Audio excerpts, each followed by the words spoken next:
Welcome, ladies and gentlemen, to the Purple Kurt podcast. This is a Purple Friday on December 3rd that we're recording this. This will probably come out a little later so I can get used to editing off of my phone onto YouTube. With me today, I have two special guests, not one, but two Chris's. And using the James Brown style of referring to these two fine gentlemen, I'll be referring to them by Mr. and then their last name. With me is author, journalist, Mr. Chris Lacy. Chris has been on my podcast before, and we've been on together in Prince's Friend more recently. Chris, thanks for joining us here. Mr. Lacy, I should say. Thanks for joining on the Purple Kurt podcast. Once again, it's good to have you back. Yes, sir. Happy to be back. And my very special second guest is Purple Nights podcast host, author, scholar extraordinaire, Mr. Chris Johnson. Chris, welcome back. Welcome back. I was on your Purple Nights podcast when we did a deep dive into the Welcome to America album when it released, and you and I had a wonderful discussion on that. So welcome to my, this is like tag you're it. Welcome to my podcast. It's good to see you again, sir. Thank you. The pressure is off for me. I'm not hosting, so I'm very happy to be here. Thank you so much. Oh, wonderful. Okay, so the reason why we're all here, if you can see the background behind me, this is a deep dive, a deeper. Oh, he's got the shirt on. All right, ladies and gentlemen, Mr. Lacy has got the dangerous shirt on. We're going to explore at last week around Thanksgiving week on November 26th, 25th or 26th, Dangerous, the long-awaited follow-up to Michael Jackson's Bad album was released. And its unique history, if you will, you'll pardon the pun, is a very long and complicated one. It's also his first foray into non-Quincy Jones produced albums since before Off the Wall. So we're going to look at the album origin. We're going to talk about our earliest memories, our favorite song, favorite short film, favorite moment that he used to promote this album, any live performances. And then we're going to get to Chris Lacy. Mr. Lacy down below me has an article that was recently posted and published onto the Violet Reality website. Shout out to Casey Rain and Kim Camellia, the wonderful Prince podcast, and also major MJ fan, Michael Jackson fan. He has many, many different podcasts that he discusses Michael Jackson, his eternal love for the man and the music and the myth. So with that, what I'm going to do is I'm going to turn the reins over to Mr. Lacy. We'll talk about the album origin, earliest memories, and then Mr. Johnson, and then I'll follow up after you two. So take her away, Mr. Lacy. Sure. Yeah. You teed it off well. This is the first time since 1975's Forever Michael that Michael is venturing off without Quincy Jones. And a lot of that history kind of dates back to Thriller, really. They had signed a 3-album contract deal before Off the Wall got started. And, after the success of Off the Wall, Michael's growing in his confidence. So going into Thriller, he had a vision of how he wanted the album to sound.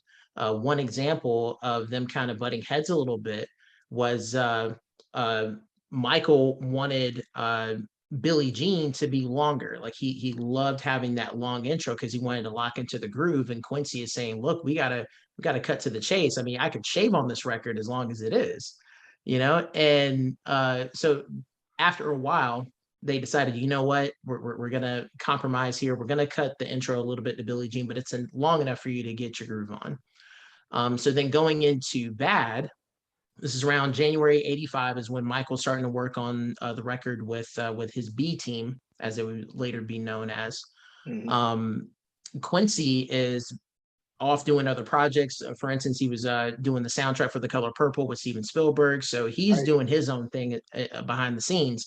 Michael is cranking out over 60 demos between January 85 to July of 86. So when Quincy comes back with the A Team, some of the same key musicians from Off the Wall and Thriller, now there's some friction there because Michael's thinking, hey, like I enjoyed what I've been doing with my team, and now you're coming in and we have different approaches and different philosophies that go into making this record. And at one point during the bad sessions, Quincy walked away from the project because Michael was going behind his back and making changes to the record. But then eventually, they compromised, and then we ended up getting what we got on Bad, which is my personal favorite record from Michael. So then fast forward to 1989, Michael's at the end of his Bad tour. He'd been on tour for close to 2 years. And over time, he's paying attention to what's changing in the musical landscape. We see hip hop rising, we see New Jack Swing, we see grunge rock. We're just seeing a variety of different styles rising during this time. And Michael's taking note of this, saying, hey, like, I want to pursue those sounds on my next record, but am I going to continue to work with Quincy, who to some folks, Quincy was the reason that Michael was successful. So Michael kind of was like, okay, I don't really like that narrative, so maybe I need to go in my own way. Then lo and behold, Michael begins working with Bill Bottrell and brings back Bruce Swedien, and then eventually works with Teddy Riley towards the tail end of the record. Great. Thanks for that setup. So, Mr. Johnson, do you have anything to add to that? Well, it's interesting reading, watching about the history of the album. I watched that YouTube video that the Detail put out. Right, yes. For the 30th anniversary. And they mentioned that he or his record company were putting together this greatest hits compilation called Decade. Right. That would cover 79 to 89. Mm-hmm. And it would be, I think, 2 or 3 new tracks and then the rest all hits. And it was interesting to me that never came to be, because I love the artwork and the Roman font for the layout and everything. And it's interesting to me that never materialized, and it sort of morphed into Dangerous, when everything was all said and done. But that would have been interesting had that come out instead of Dangerous. But I'm glad things worked out the way they did, and we got Dangerous instead. It's kind of Oh, sorry. I was going to say, Mr. Lacy, sorry to interrupt you there.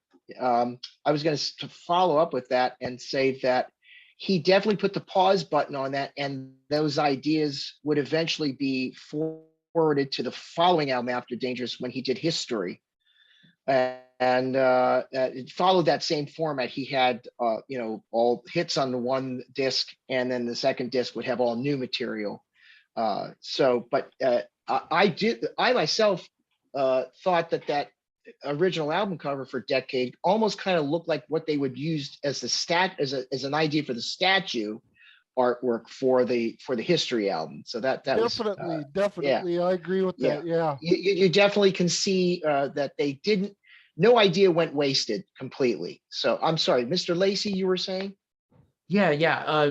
What you said is spot on. I was going to dovetail off of a point that CJ made, was the reason why Decade ended up getting shelved was that Michael had missed several deadlines, and because he was so focused on working on the new material, and he didn't want to work on a project that was looking backward. He always wanted to look forward. So Sony keeps pushing all these different deadlines out.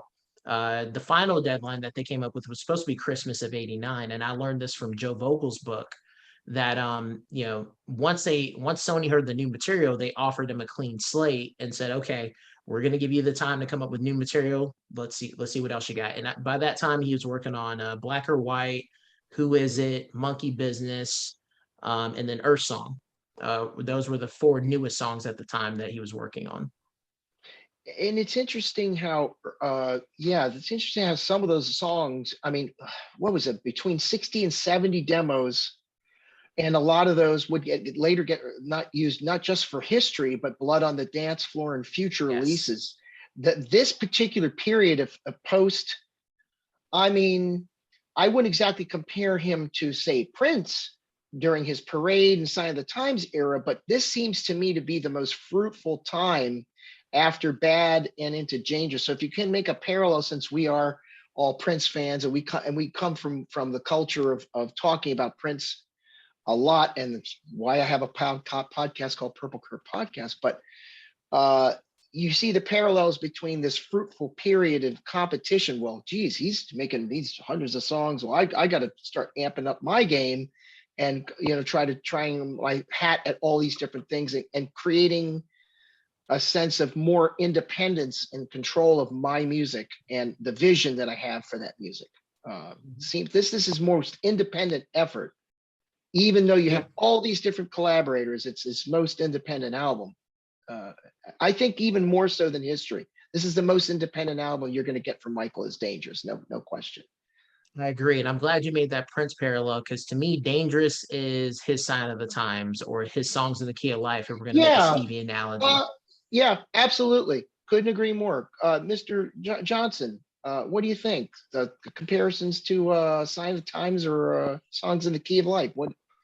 Well, yeah, I would say I go back and forth between Dangerous and History for my favorite Michael album, actually. So I can definitely see the the parallel or the link with that being Michael's Sign of the Times, or the equivalent to his Sign of the Times. So I can definitely see that parallel for sure. Cool.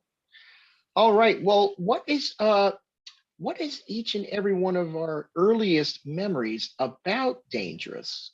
Chris, I know that this album was released, I think, not before you were born, right? No, Oh, I was Mr. Lacy. Well, both you and Mr. Lacy. Okay, here we go.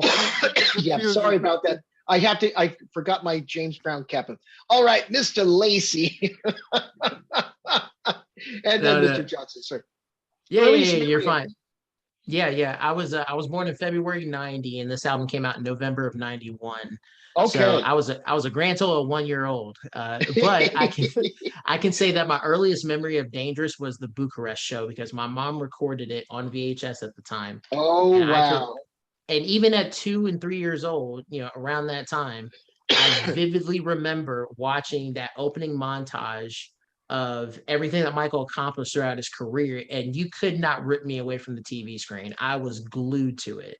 And when he pops out from underneath the stage doing the toaster entrance for Jam, and I'm seeing everybody lose their freaking mind, I'm thinking, whatever he does, that's what I want to do. So I studied that show and started listening to that album around the same time, and I obsessed over it. Like, I wanted to know, who did what, like, how did he learn this, all that stuff. So that was my earliest memory of the Dangerous era. Cool. Mr. Johnson, your earliest memory of the Dangerous album? My earliest memory, and I'm a little less than 10 years older than Mr. Lacy, so I was born in March of 1980. So my earliest memory of Dangerous is actually getting the cassette in the mail from my sister, who at the time, her husband was in the Army at the time, and they were stationed, I believe, in Washington State. So she sent me a care package with the Dangerous cassette, and actually a military MRE, which, if you're familiar with that, is a meal ready to eat. So it's basically a microwave military meal. Yep. And I remember it was spaghetti and meatballs. So I had the spaghetti and meatballs, MRE, and the Dangerous cassette. So that's my earliest memory of the album. I love it. Listen, you can food always connects with music for me. So, you get a music, food, and a good beverage to go with that. So, I work in the spirits and wine industry, so I don't know what would pair well with Dangerous and spaghetti meatballs. Maybe a nice Chianti or a good red wine or something. But at any rate, that's great. See, sense memory is wonderful. And speaking of beverages and stuff, I would myself born in 1970. So I turned 21 on May 22nd. So this album comes out, I'm not even 6 months into being legally able to drink alcohol. And I wasn't particularly, you know, in a big drinker at that time at all. I think a strawberry margarita would have been my heaviest hit at the Chi-Chi's down the street and I lived in Fort Lauderdale. But my memory of the Dangerous album was this hype and of the premiere of the black or white video. And I actually watched it as it premiered. And oh yeah, it was something. And I remember being in my little apartment in Davie, Florida, right off University Boulevard, and tuning into it. I forget what time it showed, probably 8 o'clock at night or something. I think it was on a Friday or Saturday night. And, it was this 11-minute short film. And then after the music was all done and the CGI stuff, which Mr. Lacy, I know you can go on about, because I think Michael had funded funded the money to create the technology that would morph people's faces throughout the video. And a movie, actually a Star Trek movie later on, uses that same technology with a future star in one of the videos, Iman, who had played a Star Trek character in Star Trek 6, The Undiscovered Country, would later be in the Remember the Time video. Anyway, I remember seeing the news article before the video premiere had made that he funded this technology for the morphing part of the video. Then the last 4 minutes of the video where he's and he's smashing stuff up and the whole controversy nobody talked about the music.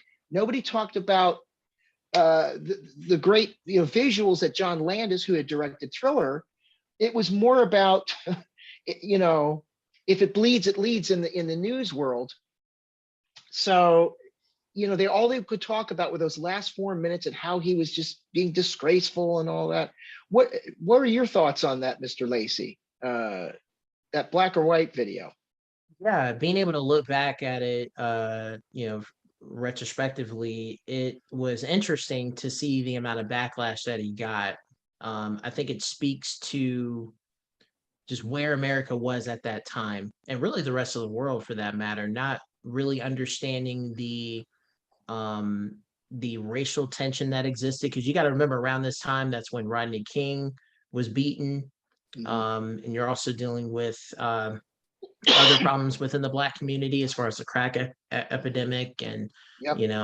There's a ton of stuff going on around this time. And of course, Michael, being sensitive to the world's pain, wanted to, to me, he presented the short film in two parts. One was like, hey, like, this is how the world should be, hopping from culture to culture and, engaging with them. But he said, in order for us to be here, we got to address what's going on over here. And that's the second part, the Black Panther dance that he did, is like, hey, right, we got to talk about this stuff that we're not comfortable talking about. And the only way that I know how to do that, how I can grieve with other people who have been victims of racism like I have, is to interpret it through music and dance. And of course, depending on your perspective determines how you react to the video. And there are a lot of people that didn't understand the context. So after some, like you said, due to the controversy, he ended up cutting that segment out, which to me, it hurts the message of that short film. No, I think it should have been left in. Mr. Johnson, your thoughts on the black or white long form video? Have you seen it? Yes. Oh yeah, I saw it. I saw it as an 11-year-old when it Sure, premiered, right, when it premiered on Fox, which at that time was a right. relatively new network, I believe. But it was before. Yeah, right. Was it right? It had only been functioning for about 4 years up to that point.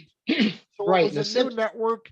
It was a bold move for them to air something like that. And I remember all the hype around it. It was almost like a movie premiere. Of course, we call them short films, which they are, but it was very much akin to a movie premiere where people were like, "Oh, the new Michael Jackson video is dropping," so the hype was just massive, and I loved it. I loved the bright, cheery music of the song and then the juxtaposition with the lyrics talking Mhm, about, you mhm. know, inequality and all that stuff. And like Mr. Lacy was saying, pretty much globe hopping or globe trotting, the idea of the world coming together. I Yep. love that aspect of it. Yeah. And the last 4 minutes were very, very striking. And I'm obviously a white man, so for me, I didn't get all the racial undertones and messages of the last 4 minutes, but Sure. the visceral quality of the dancing was what really stood out to me, Yeah. and just the interpretive nature of it, him expressing, physically this anger and this frustration and the harshness of the streets, you know, Yeah. that's what really stood out to me. And I love it. And I was going to say, when we got to that point in our discussion, that these are the reasons why it's my favorite short film from the Dangerous Era. But yeah, Oh, yeah. Black or White is amazing, and Yep. it's just another one of Michael's masterpieces as far as I'm Absolutely. concerned. Absolutely.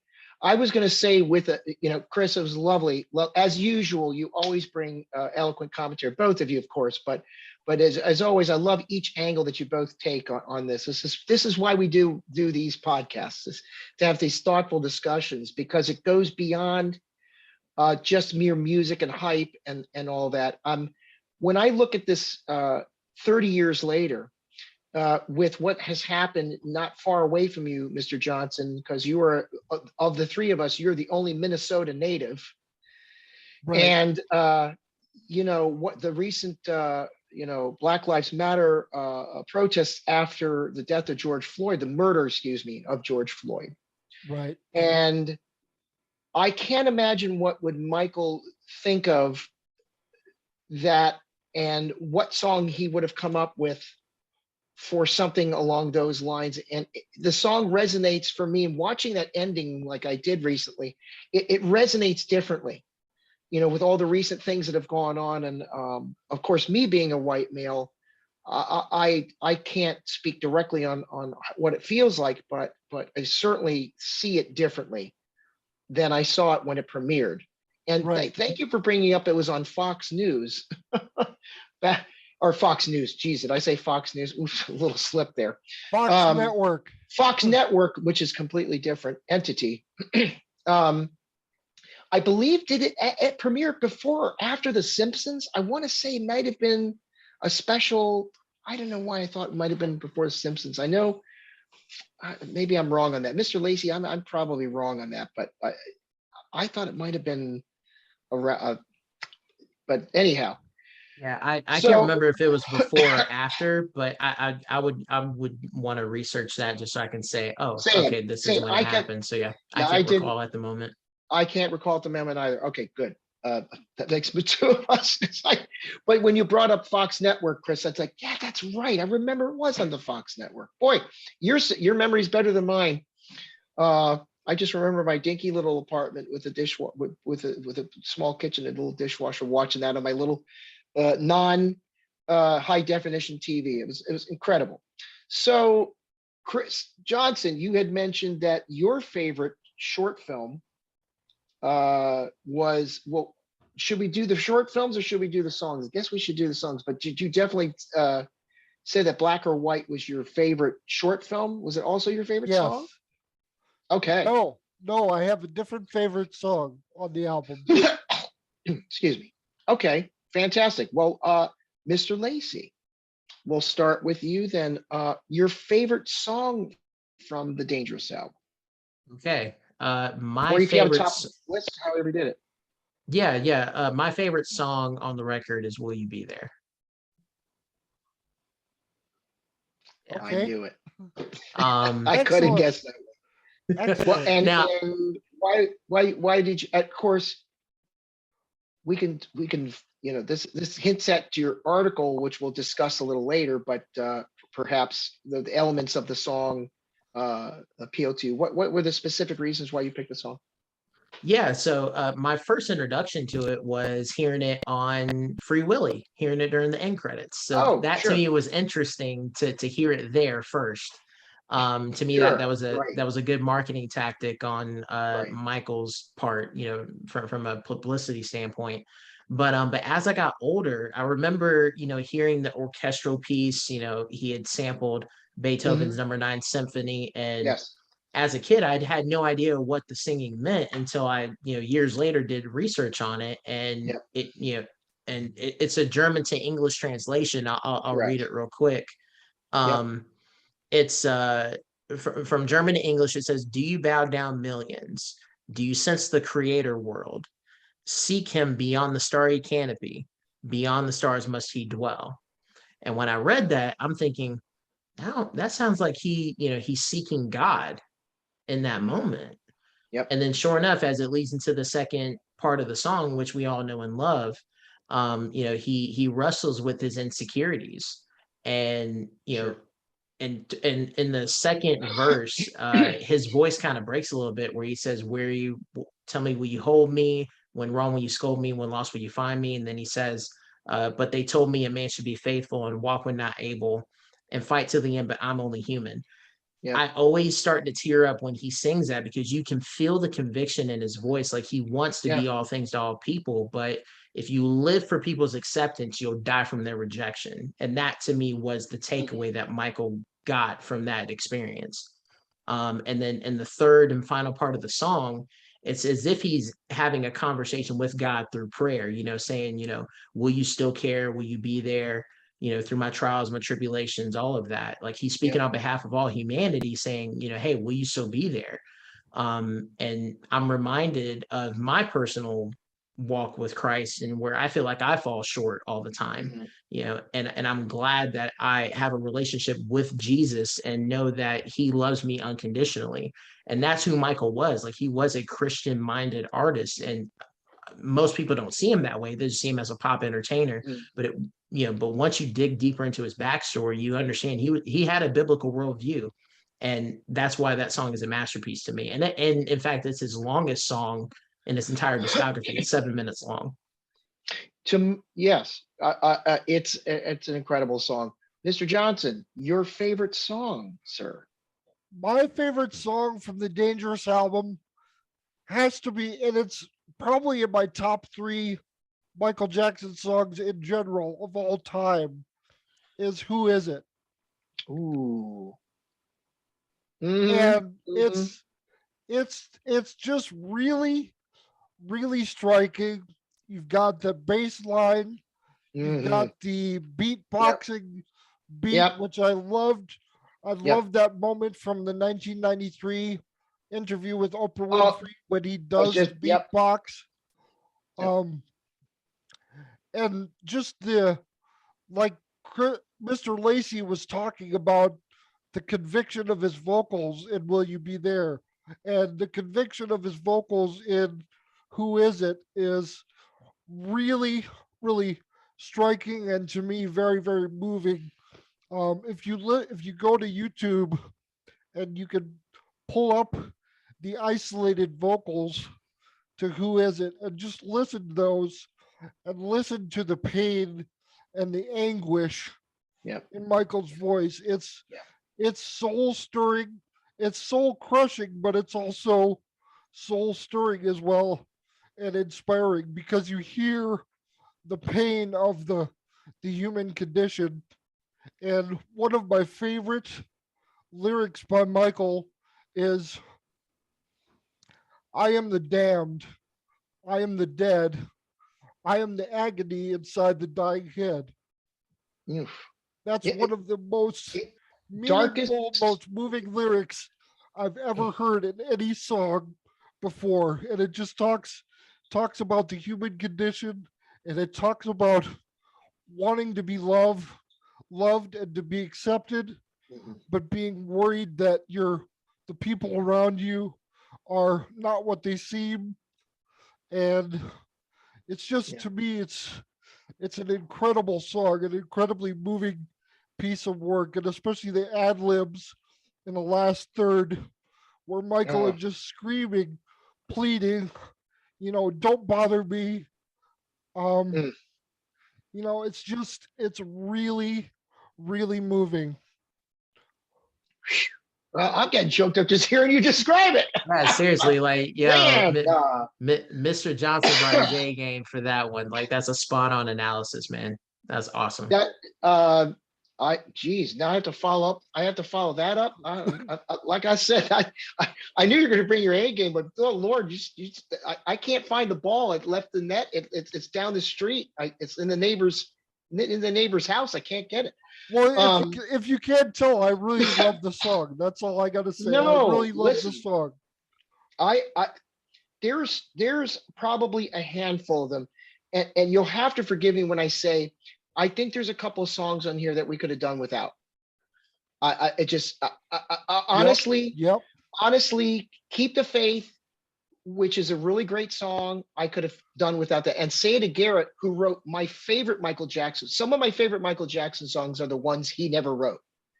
Man in the Mirror, hands down, is my number one favorite Michael Jackson song of all time, and that includes anything from Thriller. You can't touch it. Only second to that would be Human Nature, right? And I know we're not talking about Mhm. the dangers, but if we're talking, because the guys in Toto, that ain't a bad backing band to have, and his vocals on Human Nature, you can't touch them. You just can't. Just solo, not all the fancy pillowy harmonies that he does exceedingly well. It's just him and his voice is just exposed beautifully. But on this album, Mr. Lacy, I have to agree with you. Will You Be There? For those of us that got to watch the Berlin Wall fall, and Mr. Johnson, you were old enough to remember when the Berlin Wall fell. Yes. Leonard Bernstein and combined orchestras and choruses were performing on Christmas Day in 1990. Performed the Beethoven's Ninth Symphony, and I'm pretty sure the astute musician and scholar that Michael Jackson was, I'm sure that did not get by him, and of the many reasons that he could put that on there with the text written by German poet Friedrich Schiller, Ode to Joy is the name of the entire poem. I'm sure that he was looking for his joy is a word that he used often when describing things that give him joy. And I know God gave him joy, but that choir singing in the background, good God. I mean, it's a transcendent moment. Now, you mentioning that it was in Free Willy, Mr. Lacy, that is because the soundtrack was produced by his production company. I Right, remember right, Free yeah. Willy. I remember Free Willy was on his record label. His record had the little moonwalk imprint on the Free Willy soundtrack. I remember seeing it premiered with the MTV Music Awards. Not premiered, but I remember seeing his live version of it, with the angel, with the dancers coming around, covering Hmm. him, and the angels protecting him, and that to Yes. me just gave me goosebumps. Gives me goosebumps thinking about it. I mean, I love Who Is It as well, uh, Mr. Johnson. Those harmonies. I can't say enough about your explanation of the lyrics. It's truly Michael at his darkest, and I say naked and exposed. Um, Yes. truly, the isolation. You can feel the isolation, and the only thing that makes the song bearable to listen to is these pillowy harmonies he puts on top in the background of the chorus. For me, anyway. I will also want to mention, Remember the Time is to me a great mix of going back to Off the Wall, because I know one of the goals that was it Brian Lauren? Yes. Well, Brian Loren originally came in Lauren, wanting to do something with the off the wall sound. Yeah. they wanted to do wanted to throw back, and I know that it's the new Jack Off the Wall hybrid. And Mhm. Teddy Riley did a brilliant job. Remember the Time could have been a song, if you put a couple of disco beats, it definitely could have fit on Off the Wall without the new Jack beats, Mhm. the structure of the song. I do want to mention that there's a song that he had no hand in writing whatsoever, and that was dedicated to Ryan White, and actually was released as a single in December, 30 years ago now, 2 days ago, and that's Gone Too Soon. Gone Too Soon. Myself, having lost several friends to the AIDS virus back in 1994, around the time Free Willy came out, actually, that song meant a lot to those of us in the community, in the gay community, because that meant a lot that he actually had a song dedicated to not just Ryan White, who died of AIDS, but to all those who fell victim to that. So that, to me, that is a personal connection. But Black or White, you can't. I have my top 5 here. Is Will You Be There? Who Is It? Remember the Time? Gone Too Soon? And then Black or White's just brilliant, absolutely brilliant. The fact that he didn't have a guest rap artist, and it was Bill Bottrell, I believe, who did the rap on it, and he didn't seek some cameo. Because I know that at one point during the early recordings of this album, LL Cool J was involved in a couple tracks, 1 or 2 tracks, right? Yeah, he was involved with Serious Effect. And according to Brian Loren, he had said this on the MJ cast. Shout out to them. I'm friends with Jamin and Q and the folks Shout over out to there. all those guys. Yeah. Do the work. Doing the work. Brian Loren says that he had a hand in writing the rap, and then once he was off the project, that's when Bill Bottrell stepped in and did what Brian Loren had written for the rap for Black or White. It's funny. I still remember that rap to this day. I mean, I don't even have to look at the protection for gangs, clubs, or nations. Oh, it's just all the things about human relations. It's a turf war on a global scale. Now you listen to those lyrics 30 years later, and how true are those words with what's going on in our world and the pandemic, and I will dare say a civil war within the United States, a civil war of divisions of beliefs and political motivations. It's just, when you listen to that song now, things are not exactly in black or white. And if I can actually, I'd like to discuss a topic, if I may, and I know this wasn't in our outline. Michael Jackson's use of titles as sound bites.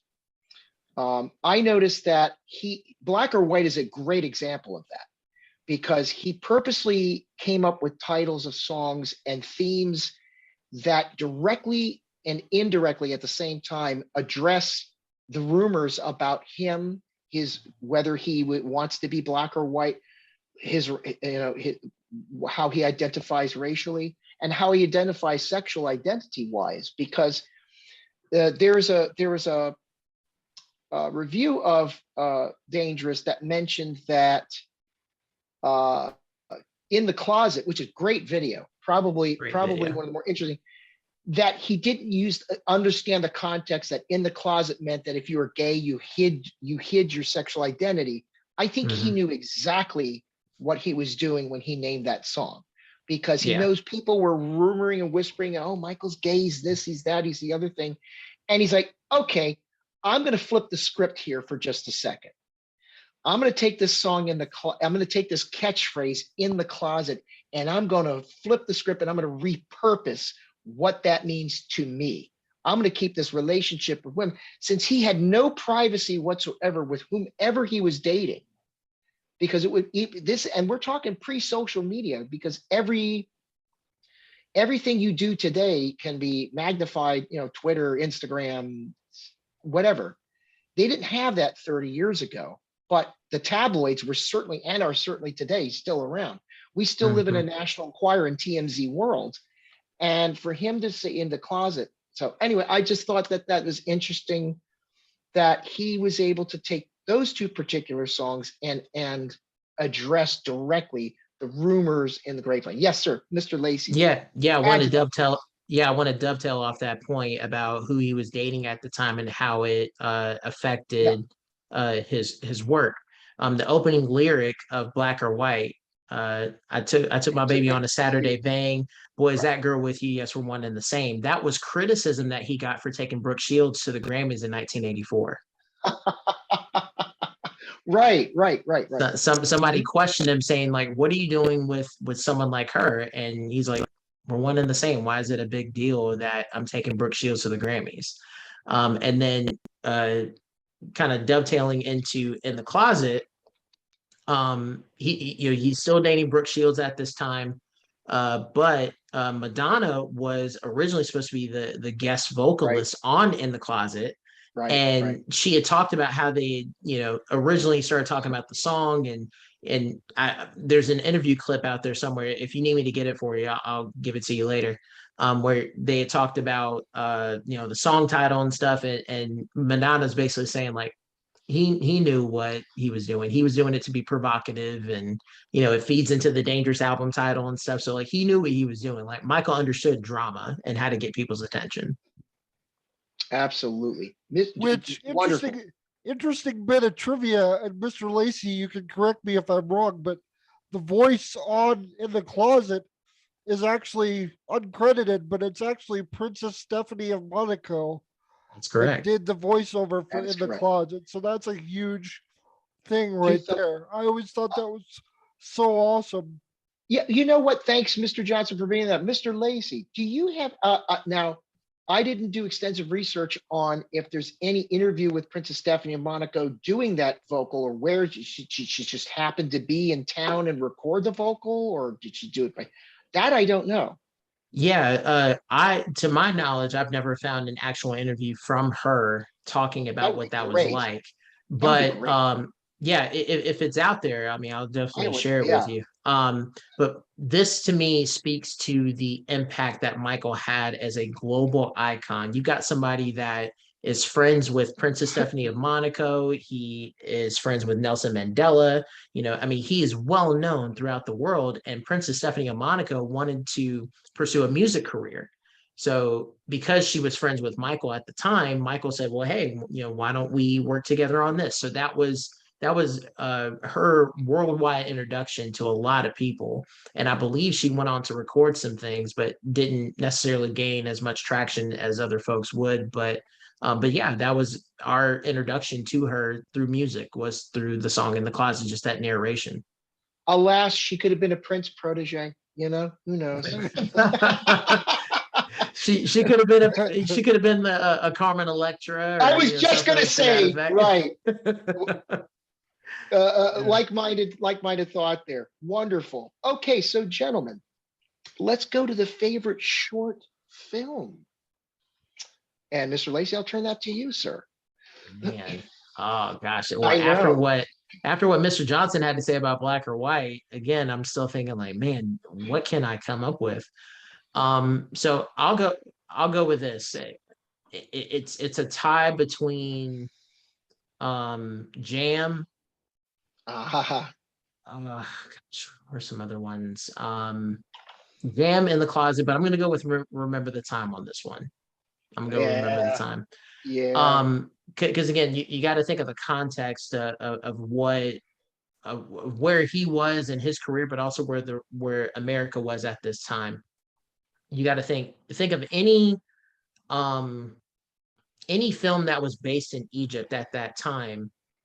Like the Ten Commandments, Cleopatra. You never saw Black people predominantly featured in those films. And where is Egypt? Egypt is located in Africa. So in a way, it was a love letter to Africa from Michael's perspective to say, hey, I understand where our people come from. There's a lot of beauty to be seen in Africa. So it was an intentional move on his part to hire John Singleton, fresh off the success of Boys in the Hood, and to get Magic Johnson, to get Tiny Lester, the rap group.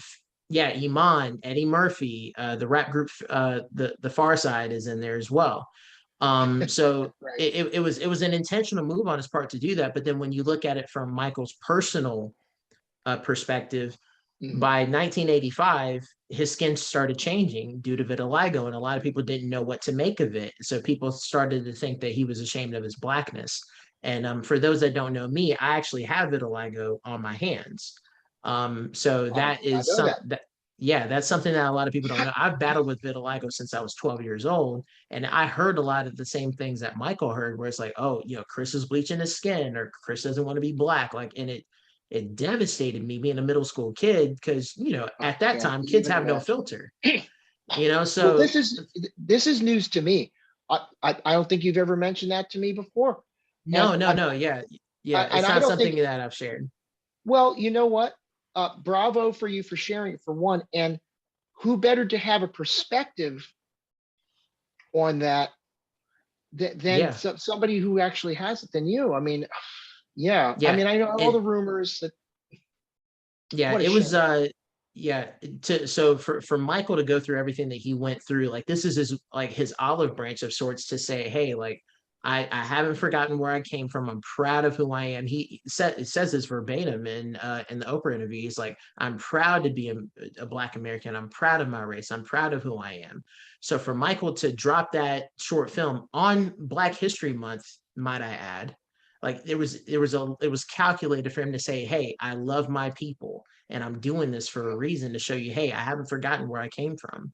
So it's such a beautiful love letter to not only Africa but also for the Black fan base that felt alienated from him. Sure. Mr. Johnson, thoughts on what Mr. Lacy has just shared with us? Well, yeah, that's Remember the Time is a very, very well done short film with, as you say, a predominantly black cast, and it was very, very cool for me to see that represented on screen as well, because I've always believed strongly in equality and in representation. So it was very good for me to see that as well, Sure. growing up.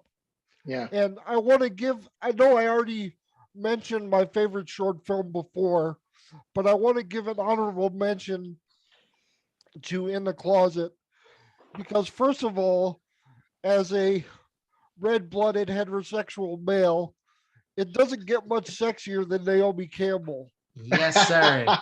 Yes, Oh Lord. my God. I mean, seriously. But, just and as you were talking earlier, uh, Kurt, about the Mhm. cheekiness or the double entendre, if you will, of the title In the Closet. Um, Yeah. it's so That's exactly the word I didn't come up with, but you put it better than I did. The cheekiness. Absolutely. it's so it's so funny to me and so deliciously ironic that um this song with this title has one of the most heterosexually driven videos Right. of all time, and you really get the sexual side of Michael, the sensual He, side of he's Michael, yeah. and it's just beautifully shot. Yes. Beautifully shot. And he's in on the joke.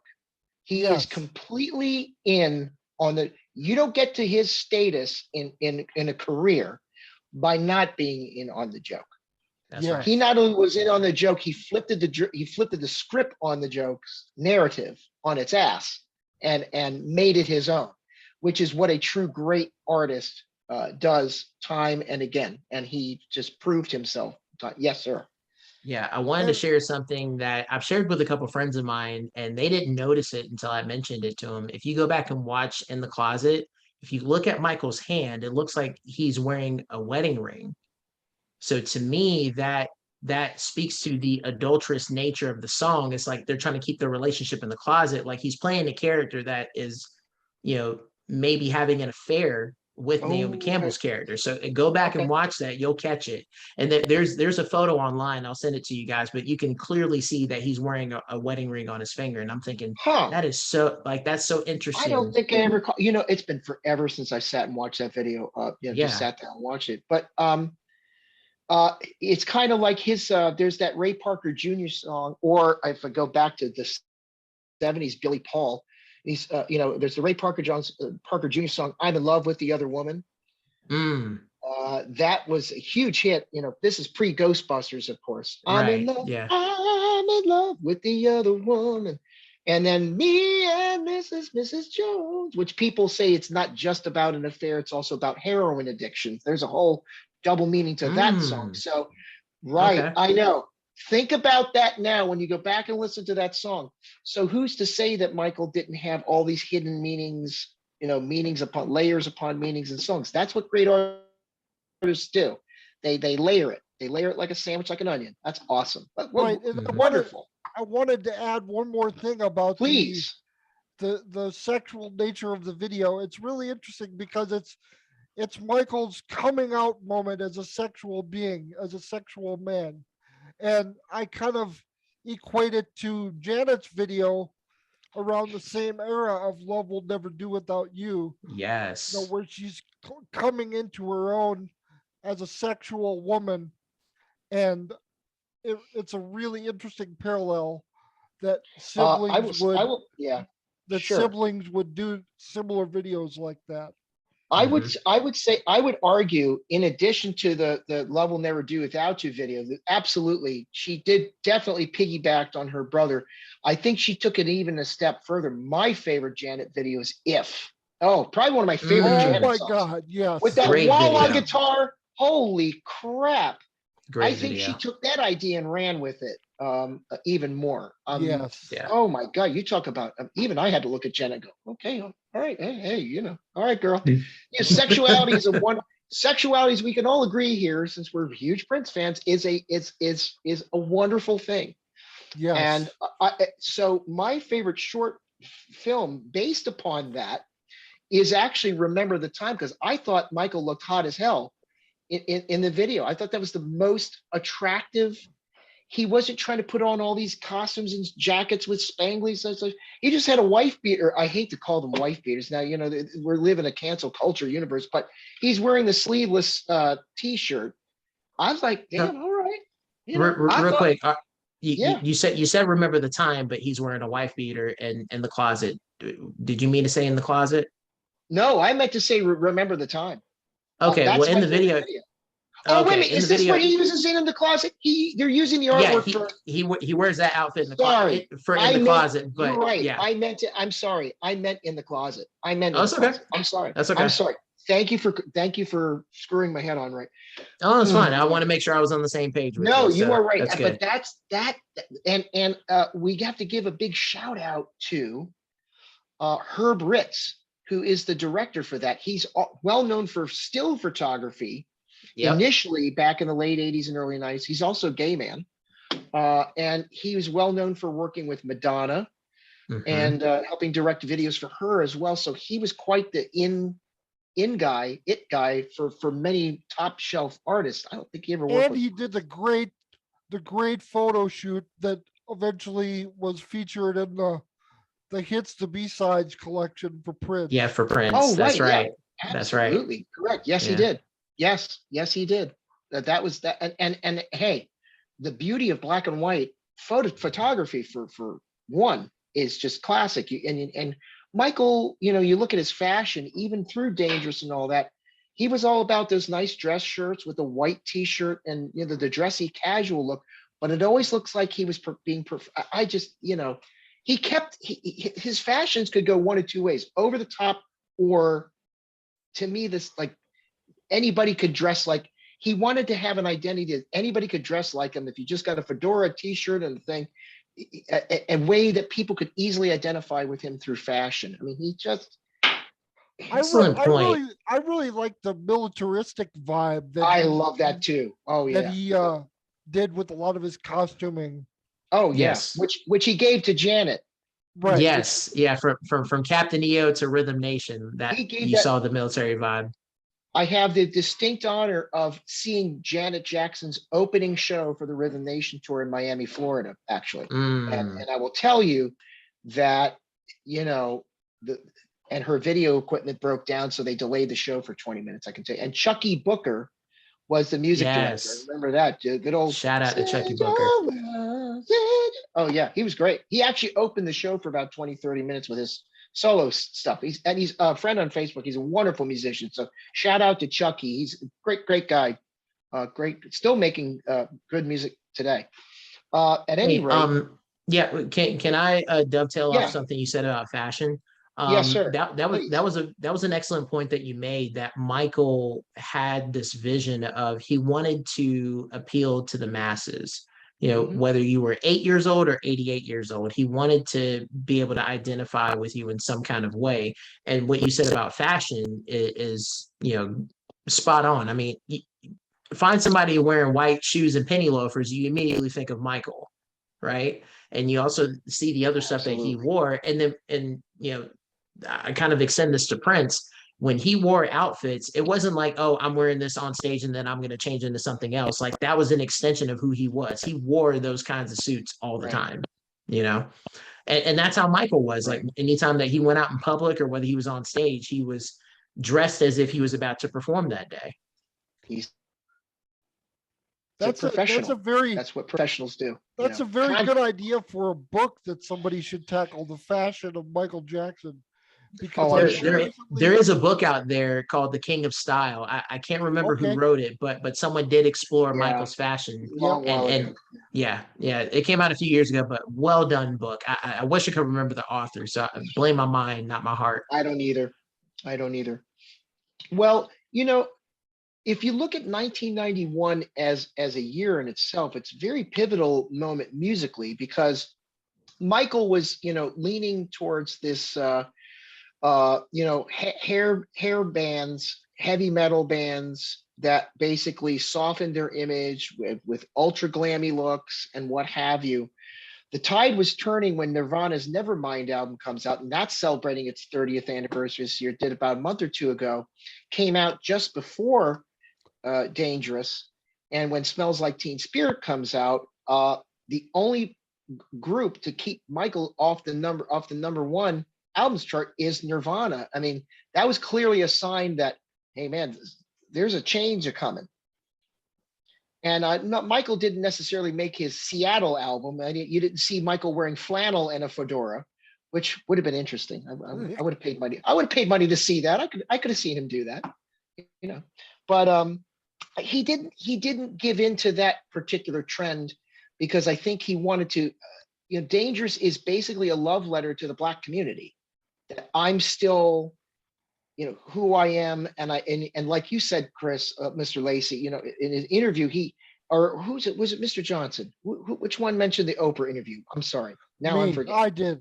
Yes. Yeah. That he was proud of who he was, proud of his race, and you look at the Dangerous album as a whole lyrically, where it discusses race, and it's written all over, you know, his pride, you know.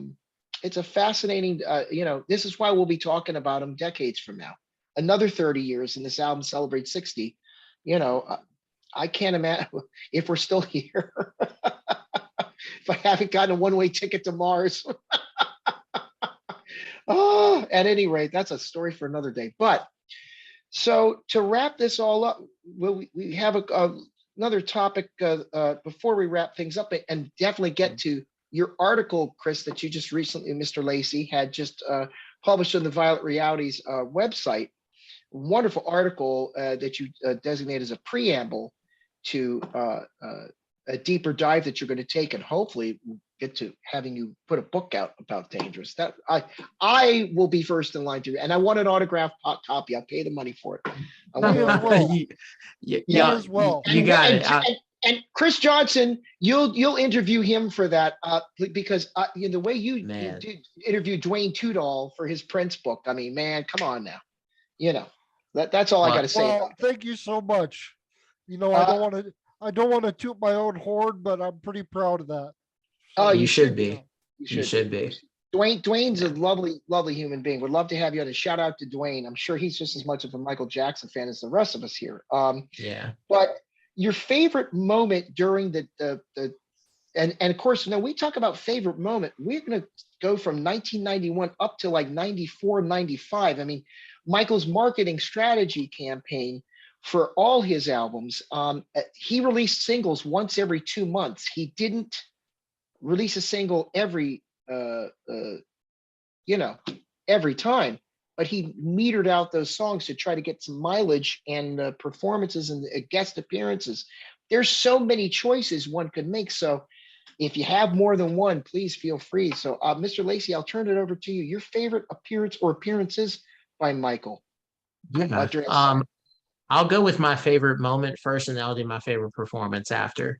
My favorite moment is the 1993 Grammy Legend speech. To me, that is, if you want to know who Michael Jackson was as a person, watch that acceptance speech. Janet gives him the award. They do a whole, backstory on what he accomplished, on how to become a legend, and but that acceptance speech says so much about who Michael was as a person.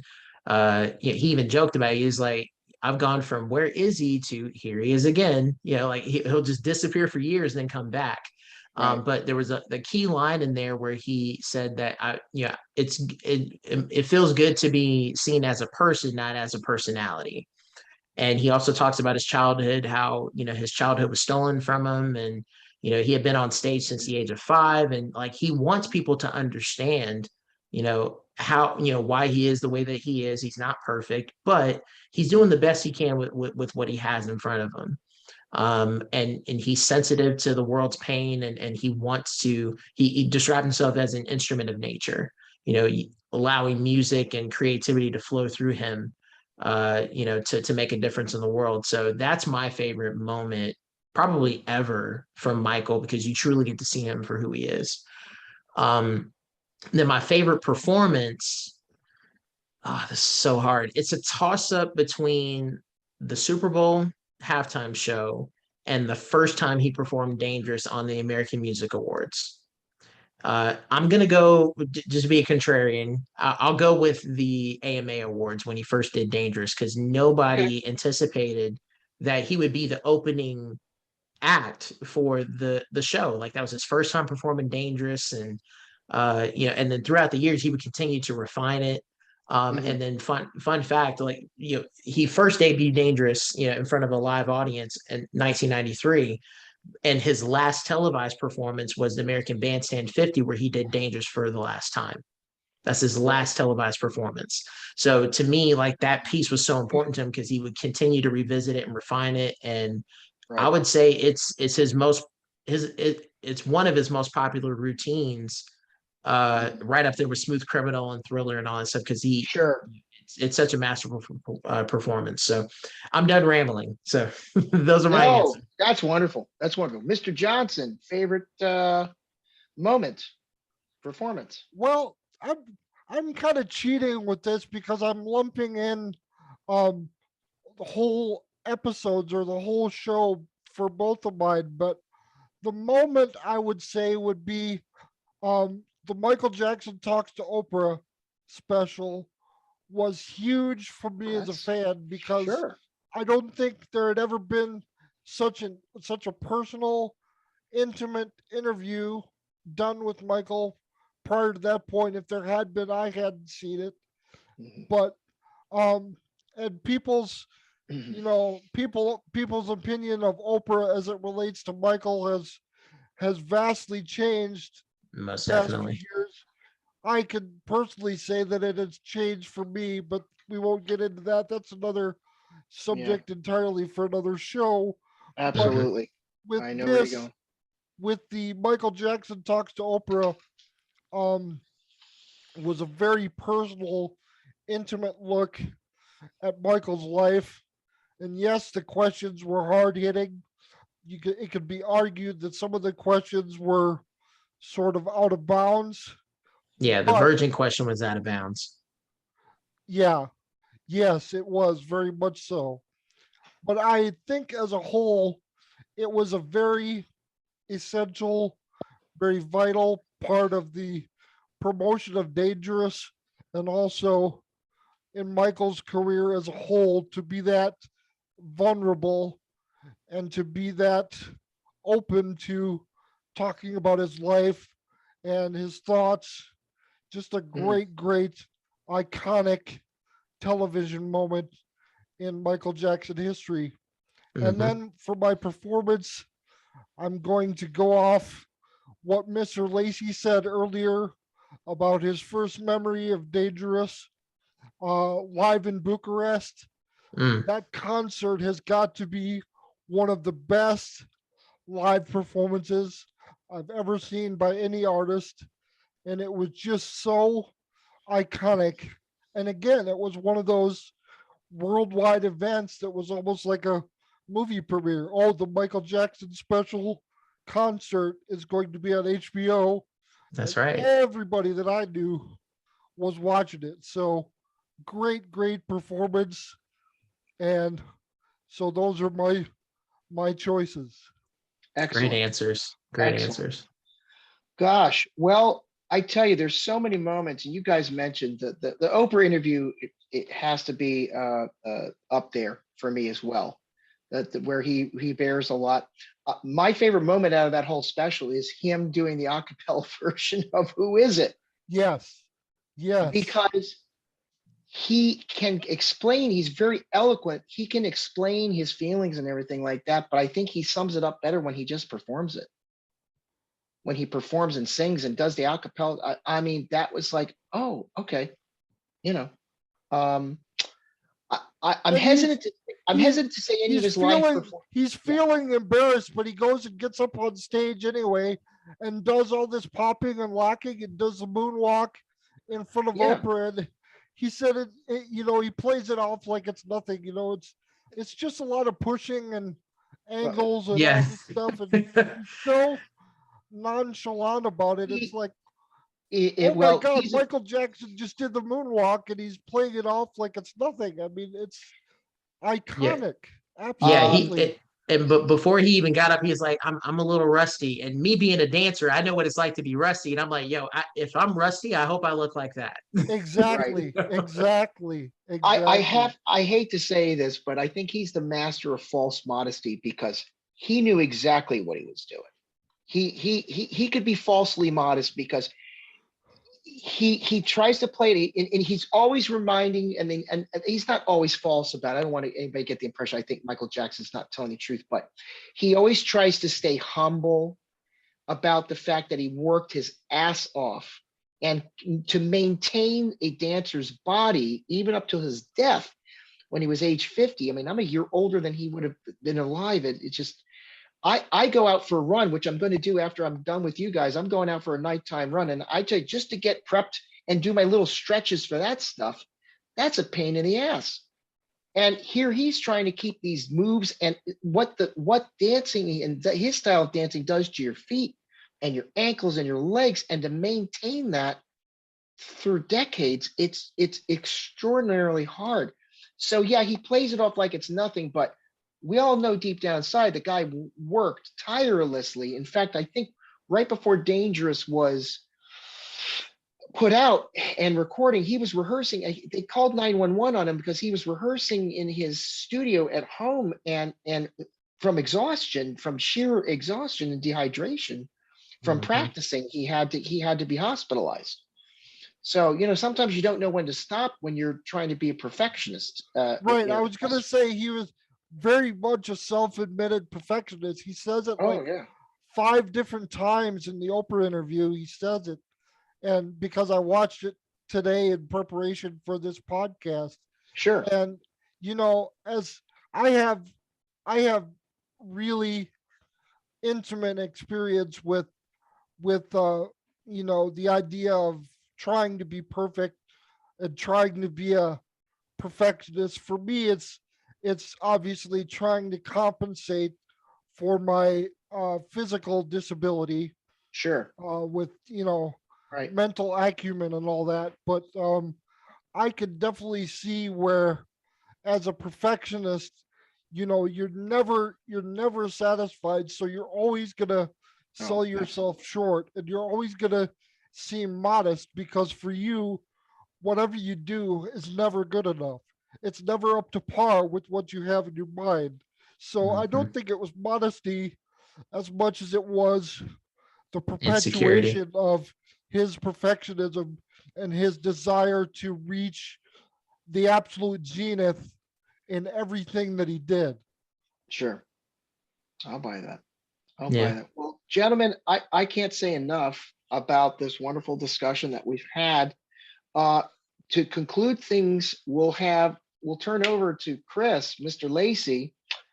because he has this wonderful article out that was just recently released on the Violet Reality website.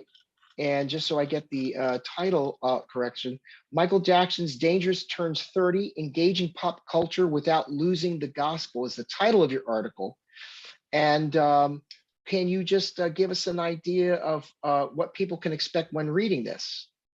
Yeah. What you can expect is the unexpected. I've had longtime Michael Jackson fans that have read it and they said, wow, even I didn't know this. And to hear that from people that have obsessed over his career, I mean, that I can't think of a higher endorsement, especially coming from people that were actually in the studio. Like Brad Sundberg, Vincent Patterson, and Travis Payne have all read the article and gave it glowing praise. And I'm thinking, wow. I mean, these are people that were with Michael in real time while he's doing all this stuff. And here I am, I'm presenting something that many people didn't know was part of his story. Right. So it all kind of began when I interviewed Brad Sundberg last summer during the pandemic. He wanted to do a virtual in the studio with MJ series, and he had 6 other people that had worked with Michael, sharing their recollections and favorite memories of working with Michael. And Brad wanted to kind of switch it up. He wanted to put himself in the hot seat, and he reached out to me saying, "Hey, how would you feel if you were to interview me?" I'm like, "Okay, yeah, I'll do it." Um, so man, we had such a fun conversation. And once we got off the record, we talked for another 20, 30 minutes. And he was the first person I pitched the idea to. I said, I'm in the early phases of this concept, but have you heard of anybody ever pursue this kind of approach? He's like, Chris, no, I would love to see what it looks like when it's finished. So fast forward to September of this year. I send my article to a Christian publication. I won't say their name just out of respect, but I send the article to them, hoping that they would want to Yes. publish it and Right. spread the word out there. And they come back and they say that this topic is out of our league. And to me, you can read that one of two ways: either it's good, but we don't know what to do with it, or because it's about Michael Jackson, now we're good. So either way, it was a no. So I'm sitting here thinking, okay, do I keep going or do I stop? Because that was pretty disappointing. Here I was thinking, yeah, like they're gonna love it, and they end up saying no. So then November 21st is the day that it goes public. But before that happens, I'm about to hit send to Casey Rain over at the Violet Reality, and I'm thinking, okay, well, if the gospel or yeah, if this other publication said no, what's Casey going to say? He may not like it either. Then what do I do? After 16 months of working on this, what do I do then? But literally, and this is not, I'm not saying this for dramatic effect. I literally got down on my knees and prayed and said, God, please do with this what you see fit. And I hit send, I go to bed. Wake up the next day, Casey reads it, loves it, publishes it. And by Thanksgiving Day, and ironically, that's the day that the album came out, over Yeah. 38,000 people have seen this on Twitter, and it's gone viral. And almost every response has been positive. And I'm thinking, wow, like that's insane to me. And yeah, Congratulations, man. That's yeah, awesome. man. So to see, like, and even now I'm still getting comments from people who are reading it for the first time, and it's amazing to see the responses I've gotten. I've only had one person who didn't like it because they're an atheist and they said, nah, I didn't really care for the God stuff, but it was still an entertaining story. So Okay. it's kind of a mixed comment, I guess you could say, but the vast majority of comments I've gotten have been overwhelmingly positive. So if you're watching this video and you read it, I'd love to know what you think. I will have a link once I get this edited and all that. I will make sure I have a link below for this video. So if you're watching this and you're listening to Mr. Lacy speak about his article, there'll be a link for it that you can click on. Do you want to mention at all the when the Dangerous 30 video clip from The Detail Yeah. came out? would you mind telling us that story? And Chris Johnson, sorry to, I know you tried to add some stuff, but there's a follow-up to this because there was a website called The Detail, and in preparation for this interview, I know I sent you the link as well. Mhm. Yes. I sent it to Chris Lacy. I sent it to you, not knowing that you had some kind of, would you please fill in the details on that, please? Yeah, the whole story behind this detail situation is ironic because I didn't go looking for this video. So again, Thanksgiving night, I'm at my grandparents' house. We're watching the Beatles documentary that came out on Disney Plus. Highly recommend if you have not seen it, go watch it. I want to watch it. Yeah. Yeah, it's great. So I'm sitting there, and one of my friends, TB, shout out to him. He sent me the video for the detail because they had done a Dangerous 30 video, and it's supposed to be a 6-part documentary. And without knowing it, he just sent it to me because he opened up his YouTube app and saw it, because he and I had already been talking about, how cool would it be if the Dangerous album got the same treatment that the 90s Chicago Bulls did for the Last Dance documentary that came out last year? Like, how cool would it be if somebody did a deep dive? Right. So I'm sitting here listening to the video, and I'm thinking, like, I'm listening to the narration. I'm thinking, gosh, they're taking like huge chunks out of Joe Vogel's work. But I continue to listen to it. I'm on my way home from my grandparents' house. And around the 12-minute mark, I start hearing things that I wrote verbatim back in 2016. And I'm thinking, okay, hold on. Let me make sure I get home, read my article, because I hadn't read it in 5 years. I pull up my article, listen to the video, and sure enough, he took literal chunks out of my article and made it seem as if it was his original thought. So I'm thinking, okay, I need to tell this guy, like, look, I'm glad that you are celebrating the album on your channel. That said, I'm disappointed that you literally plagiarized parts of my article and didn't give me credit for it. If you wanted to use it, all you had to do was ask. So I leave that comment and I leave my original link. And a few minutes later, the comment's gone. I'm thinking, okay, did he delete it, or did YouTube get rid of it, or whatever the case may be? Right. So I try reaching out to him again, and I get crickets. So I'm thinking, okay, all right. So I end up going to YouTube, putting in a report, say, hey, this is plagiarized material. Here's my original link. Here are the timestamps in the video where he's taken more than one example out of my article and made it seem as if it was original thought. Video comes down, and this happened on a Sunday, like 10, 11 o'clock is when the video officially goes down that night. I wake up the next morning, and I usually get up at 4 o'clock to go work out, 4 o'clock in the morning to go work out at the gym. At 3:46 in the morning, I get an email from The Detail saying, hey, I see that there's a copyright strike on my video. I'd love to discuss this with you. So we're going, back and forth on emails, and he says, I don't see why I have to put your original article in here as a source. I'm thinking, you should, because you took my work and made it seem like it was yours. So after some email back and forth, we eventually reach an agreement where he does give me credit for what I wrote. And if you go and look on the page, the pinned comment shows that it incorporates work from Chris Lacy's Dangerous article in 2016. So, and that's all I wanted. I didn't want his money. I just wanted credit for the stuff that I did. And part of the agreement that we made was that going forward, that I'm going to be involved in some future projects as far as other videos that he's going to do down the road. If he keeps his word, then he can keep the profits and all that stuff. I simply want to have conversations like what we're having on his channel, so it reaches more people. I don't need his money. I'm good. But it was more about the principle. And that's what was so upsetting about that, is that you can't stand on the shoulders of people and act like it was your original thought. That's not okay. No, it's not. It's not. So I mean, that's the whole detail situation. If I were to sit here and just, spout off facts, and I've been victim to I fall victim to reading stuff off of Wikipedia and stuff, and not all of that. You have to do your homework when doing things like this, because, and if I got something wrong and it's from a source, and I'm going to say, look, I got it from this source, but and I was wrong.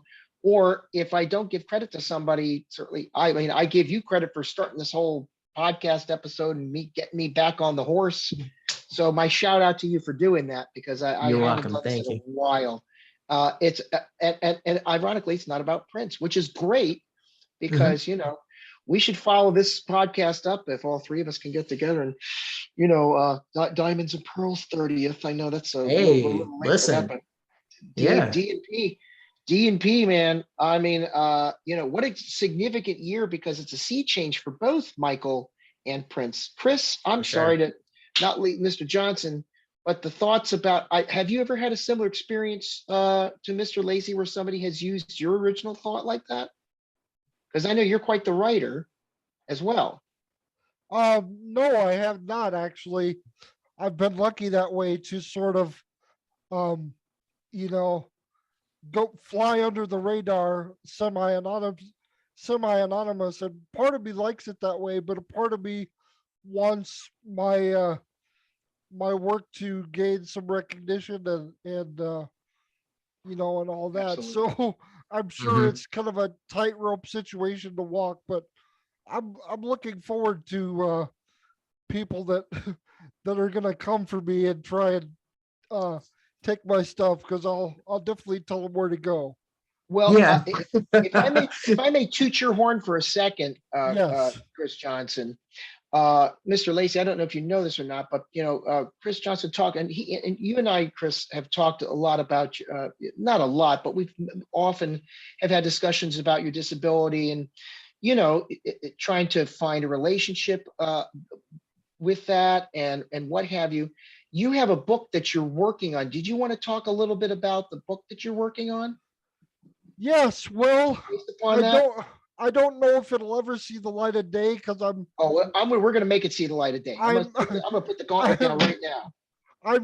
I've currently got it on hold, but I keep going back and forth as to whether to pursue it or not. But the gist of it is it's basically a memoir of key moments in my life where either Prince's actions as a man and an artist or his the messages and themes in his music have inspired me to grow and to become a better person and to love myself more, love God more.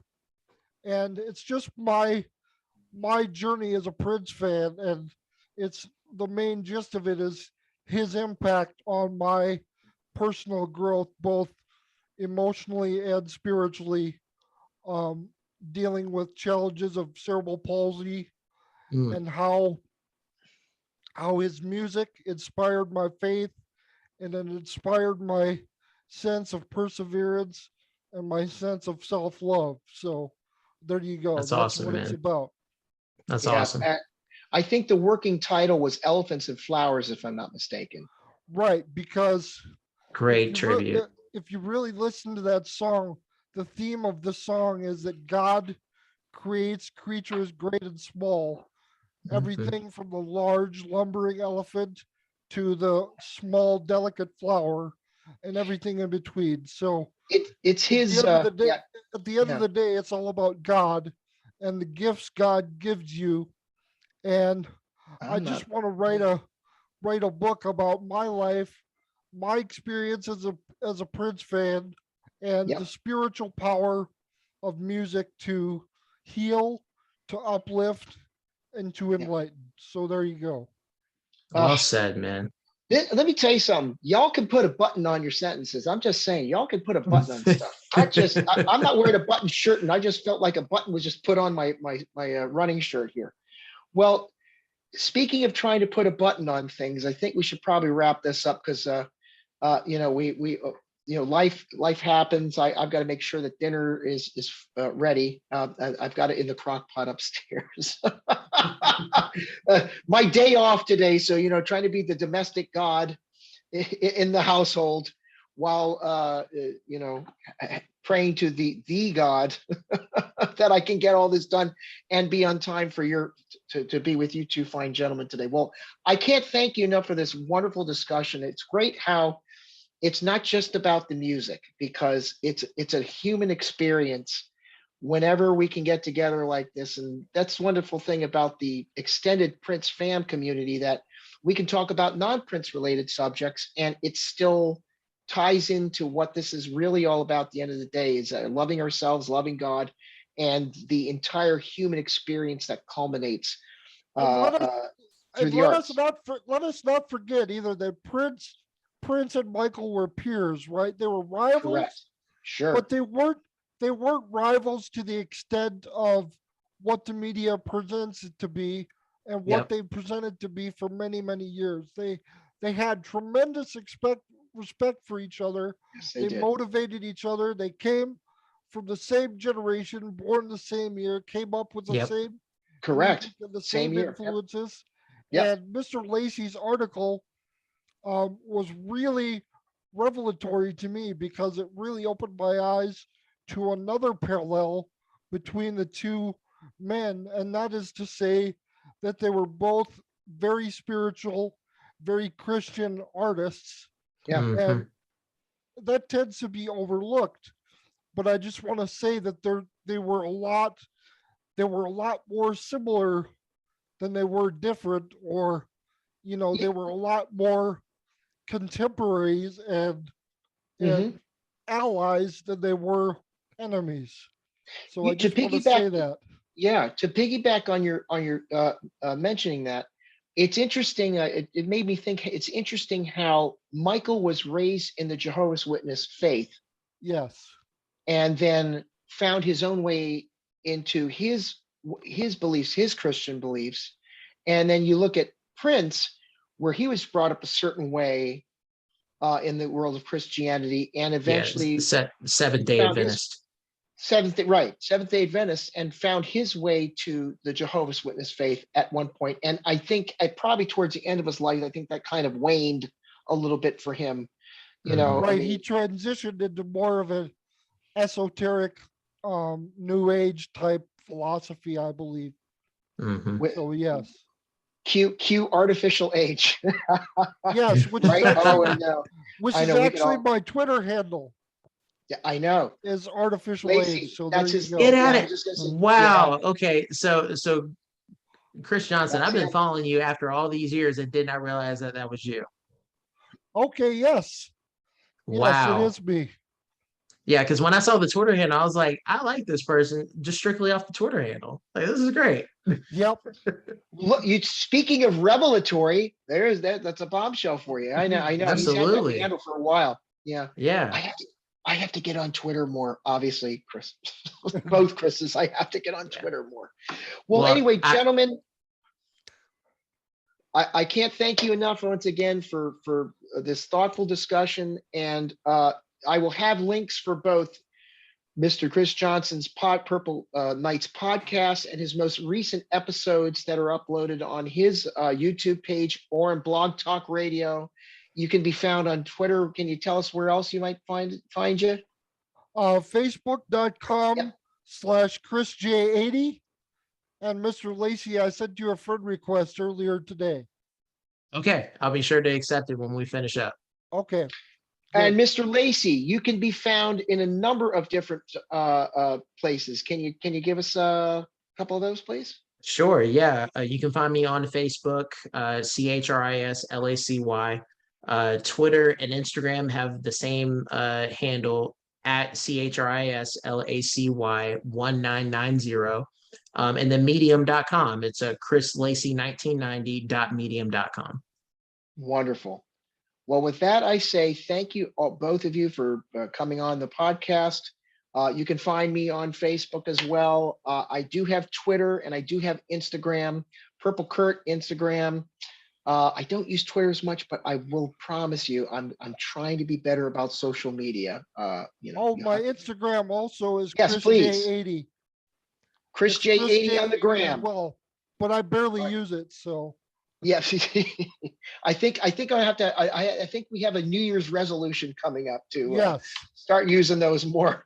yes. All right. Well, gentlemen, thanks again. And please, folks, if you look at the link below to both Chris Johnson's Purple Nights podcast episodes, I'll have links for that, and Chris Lacy's wonderful article on Michael Jackson's Dangerous Turning 30. It's well worth the read. And we hope that that becomes a more expanded version, and we get a book out of it, because I'm going to be first in line to read that, because this is the most fascinating part of Michael's career, in my opinion. It's his most agree. underrated album in his catalog. So Definitely. with that, I say Peace and hair grease. Keep it funky. Snare drum pounds on the 2 and 4. We'll see you next time. All right, I'm going to stop this recording there. All right.